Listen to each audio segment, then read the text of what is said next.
Pang-5 na pala yun. Ito. Isa.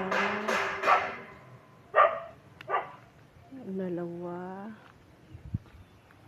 3. 4. At saka ito yung pang-5. Pag-5 na hukay na.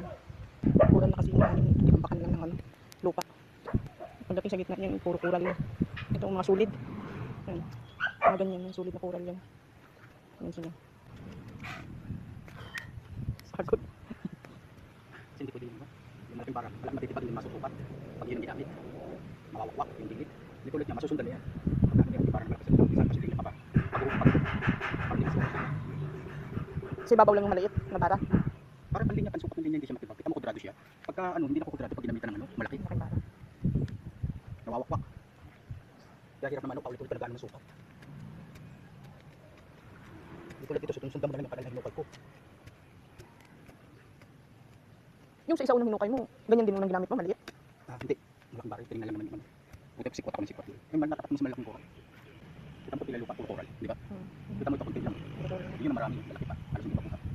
Kukural Pero din. sabi ko lang ilan yun. Malalaking kural. Lalo ito, ito, malaki ito, yung tinambak dito. Malaking bakot yung ganyan, tulak niyan dito. Yan, sa patatanggalin pa yan. Yung Sulit. sinunod namin natipak na malaki. Malaki ito sulan. Malaki sa ilalim yan. Hindi malaki talaga, tinambak lang yan. Ah? Galing doon yan sa ano. Nung bakit mga nakita kami yung ano dyan, malalaking kural namin. Tatanggalin mo pa to? Yung ganito kalaki? Hindi naman. Ang laki nito. Solid pa. Sana hindi naman. Ilang araw na makbakan ng jackhammer to.